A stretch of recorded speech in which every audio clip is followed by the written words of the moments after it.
Hello, I'm Lisa Ray. I'm host and producer of Morning Edition on WABE in Atlanta. Welcome to the Atlanta Press Club Loudermilk Young Debate Series. This is the runoff debate among Democratic candidates for Lieutenant Governor. Let's meet the candidates for this debate. They are in alphabetical order. Charlie Bailey is an attorney. Kwanzaa Hall is a former member of the Atlanta City Council and represented Georgia's 5th Congressional District. He never responded to our invitation to join us today and is represented by an empty podium. Now let's meet our panelists. Patricia Murphy is a political reporter for the Atlanta Journal-Constitution, and Benjamin Payne is a Savannah-based reporter for Georgia Public Broadcasting. Welcome, all of you. For complete rules on today's program, please visit the Atlanta Press Club website, atlantapressclub.org. To start the program, Charlie Bailey will be asked one question by each panelist. He will have 60 seconds to answer each question. Patricia Murphy, you get the first. Mr. Bailey, the role of Lieutenant Governor in Georgia is affected by which party controls the state Senate. What would you do as Lieutenant Governor to ensure your own priorities are advanced, even if the state Senate remains in Republican hands? Well, important to note, Patricia, that the Lieutenant Governor's got the power to decide who sits on what committee. He's got the power to decide who chairs what committee. He's got the power to decide when a bill is filed in the state Senate what committee that bill goes to. I will use those powers to direct legislation that'll help the people of Georgia. As one example, expanding Medicaid. And I think Governor Abrams, a future Governor Abrams, is going to win this election. She will have line item veto power as the governor, and the number one priority is expanding Medicaid. Now, I think we'll probably be dealing with a deficit of 6 votes in the state Senate. I think we can go get 6 Republican votes to expand Medicaid, to reopen 8 of the rural hospitals that have closed in the last 10 years, to help cover the over 600,000 Georgians that don't have health care coverage. And by the way, our people are already paying for it. They're just paying for folks, our brothers and sisters in Indiana and California and Ohio to have it, and we don't have it here. Thank you very much. Benjamin Payne, please ask your question. So last month's primary elections in Georgia sort of demonstrated the limits of former President Donald Trump's influence, at least in Georgia, since all of his preferred Republican picks for statewide office and state government lost, except for State Senator Bert Jones, who's also running for lieutenant governor. So why should voters believe that you can win in the general election against a Trump-endorsed candidate in a state where Trump is still very popular among conservatives? Well, I think Bert Jones and Donald Trump are out of step with the people of Georgia. Bert Jones tried to overturn an election, was a false elector for Donald Trump. He coddles and courts the support of Marjorie Taylor Greene. His politics is a politics of hate and division. It's a politics that says it doesn't believe in an exception for the life of the mother or rape or incest when it comes to abortion. It's a politics that rewards his crony friends and doesn't take care of the people of Georgia. And I think we're going to run, we're going to run against that record. And we're going to show a contrast in my ideas, which is for expanding Medicaid, making technical college tuition free again in the state of Georgia. Actually, not giving teachers just a bonus, but a real raise. I think we ought to be paying our teachers $70,000, $80,000, $90,000 a year. And I think those values are the values of the people of Georgia, and the values of Bert Jones and Donald Trump and authoritarianism and extremism are not the values of Georgians. Thank you very much. Now, this is normally the part of the debate where candidates question each other. Since Kwanzaa Hall chose not to participate, Charlie Bailey, you may ask your question to your opponent, who is represented by that empty podium there. You may also share your rebuttal, the rebuttal you would have given if he were here. You have 30 seconds to ask your question and 30 seconds for a rebuttal. Well, if Mr. Hall had been here, I would have asked a question that he's been dodging. And that is, after he lost his race for mayor, he illegally took thousands of dollars from the city of Atlanta. And when he was caught after an AJC investigation, he gave a defense and compared himself to a rape victim, that he was the one being victimized. And so my question is, why did you do that, Mr. Hall? Why did you take that money illegally? Why did you compare yourself to a rape victim when you were caught? And why do you have so little respect for the voters of this state? Now, he can't answer that question because he's not here. But I would say him not being here is also a pattern. It's a pattern of a lack of respect for voters. It's a pattern of an unserious person.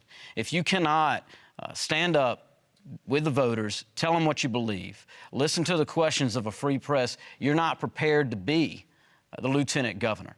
If you take thousands of dollars illegally when you're supposed to be a public servant, when you compare yourself to a rape victim, when you are caught doing it, you're not a serious person, and you're not deserving of the role of lieutenant governor. It's one of the many reasons that folks like Stacey Abrams and Mayor Shirley Franklin and Congresswoman Lucy McBath and Congressman Hank Johnson have endorsed my campaign and know that I'm the best person both to beat Bert Jones in the general election and to serve as lieutenant governor for this great state. Charlie Bailey, thank you.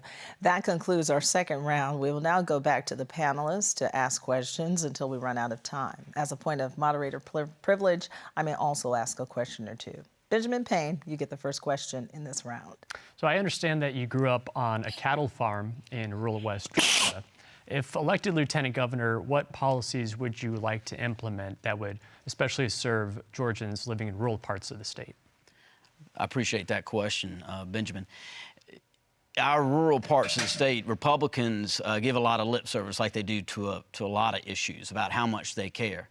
But in 20 years of right-wing Republican leadership, we don't have broadband access across rural Georgia. We've got rural hospitals that are closing. We've got a dearth of opportunities for our people in terms of education. We don't have tuition-free technical school. What I want to focus on is on those issues that'll make life better, whether you live in rural Georgia or urban Georgia or suburban Georgia. Wherever you were born in this state, you ought to have an opportunity to build a life where you can have a good job with a good wage, that you can pass on more opportunity for your kids than you had. So we're going to focus on health care. We're going to focus on education so we're not 48th or 49th in the country in educational attainment in our state. And we're going to focus on keeping our community safe, something Republicans like to talk about, but in 20 years they haven't done a whole lot about. Mr. Bailey, thank you. Patricia Murphy, it is your turn to ask the next question.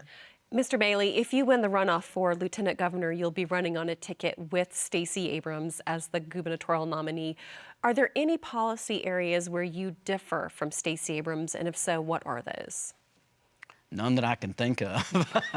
I don't know that there's one. Certainly, if there's one out there, I don't know what it is. I'm proud to be endorsed by Stacey Abrams, and I'll be proud to campaign with her as I did 4 years ago when I was a statewide nominee and got 49% of the vote, the highest vote share of any down ballot statewide Democrat. We're going to campaign for one Georgia. Where no matter where you live, no matter who you were born to, no matter your skin color, your gender, your sexual orientation, you can have that opportunity to build a better life for your family than you had. We're going to focus on getting health care to folks. We're going to focus on getting an equal opportunity education for people. We're going to focus on making our communities safe and providing equal justice and a fair criminal justice system. Those are the issues we're going to fight for together, both on the campaign trail and when we're going to speak it into existence when Governor Abrams wins that seat and when I win lieutenant governor. Well, let me ask you this quickly. A lot of people are talking about guns controls in wake of these mass shootings. As lieutenant governor, you certainly would have a voice in this state. What would your position be on additional gun restrictions? I think Republicans in this state, including Bert Jones, show more allegiance to an inanimate object than they do to human beings. And I think there's something broken in our country where we don't care enough about a human being, about their dignity and their worth and their life. I'm over it. I have seen the devastation that high-capacity magazines have caused. I was a organized crime prosecutor in Fulton County. I had one case, I can remember a drive-by shooting, and when they caught the guys, they had 9mm handguns with 50-round drums on the bottom of it. That kind of firepower, and I would include in that these machine guns, these assault weapons that were built for the military. They have no place in our society. I think we should ban them. The 1994 assault weapons ban worked, and we need to go back to that. We need to have a policy around guns that respects life and human beings and not inanimate objects. Mr. Bailey, thank you so much. Patricia Murphy, the next question. Mr. Bailey, you began the election running for Attorney General. Why didn't you run for Lieutenant Governor in the first place? Well, I was the Democratic nominee for Attorney General 4 years ago, and I'm very proud of that campaign. I mentioned before, you know, I've run against Republicans statewide, which my primary opponent has not. I've taken incoming from Republicans. National Republicans spent $3.3 million in negative TV ads blaming me for a rising murder rate in Atlanta because I was a organized crime prosecutor. I've taken that incoming and running against an incumbent, I got 49%. So I know what it takes to run statewide. I started that campaign back up again, and I was running for Attorney General again, but folks came to me, leaders in the party, including people close to leader Stacey Abrams, and they asked me to run for Lieutenant Governor instead. I worked for the last Democratic Lieutenant Governor, Mark Taylor, the last Lieutenant Governor that actually cared about working people, that cared about improving education and health care. I know what a Democratic Lieutenant Governor that cares about working folks can get done, and so I'm committed to this race. I decided to switch races, and we're going to win this one. Thank you very much. Benjamin Payne, you'll have the last question, and Mr. Bailey, only 30 seconds to answer this one. Okay. So you are a private attorney, but as you mentioned a bit ago, you used to be a prosecutor in the Fulton County District Attorney's Office. How would your experience in the realms of criminal and civil justice translate to the role of Lieutenant Governor? Neither Bert Jones nor Kwanzaa Hall have my experience in getting justice for folks, whether that's in the civil justice system or the criminal justice system. The idea that when a wrong has happened, that sometimes the only person that can make it right is a lawyer or a prosecutor when it reaches that point. We need someone that cares about justice and has a career getting justice for people in the office of Lieutenant Governor, someone that knows how to use the law to protect people and to get them justice. That's what I'll do as Lieutenant Governor. Thank you very much, Mr. Bailey. That is all the time we have for questions. Charlie Bailey will now have 60 seconds for a closing statement. Charlie Bailey, please give your closing statement. I'm running for Lieutenant Governor because every day the vast majority of Georgians, they get up, they go to work, and they're worried about, is my kid safe? How are they doing in school? If I get a hospital bill, can I pay it? And instead of working on those issues, the Republican nominee, Bert Jones, has built a career on authoritarianism.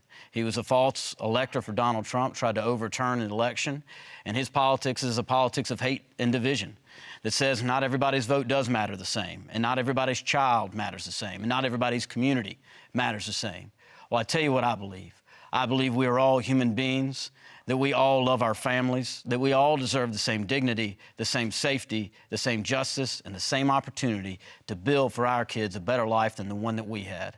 I'm proud to be endorsed by Stacey Abrams and Mayor Shirley Franklin, Congresswoman Lucy McBath, Congressman Hank Johnson, Governor Roy Barnes. And if you give me your trust, I promise you this, you will never have to apologize. And you will always know my friend Charlie, he fights for us. Thank you all very much. Charlie Bailey, thank you. That concludes our program. We'd like to remind voters that Election Day is Tuesday, June 21st. Our thanks to the candidates and to our panel of journalists. Thank you so much for being here. We also like to thank the Atlanta Press Club for arranging today's program. For more information about the debates they will host this election season, visit atlantapressclub.org. I'm Lisa Ram. Thanks for joining us for the Atlanta Press Club Louder Milk Young Debate Series.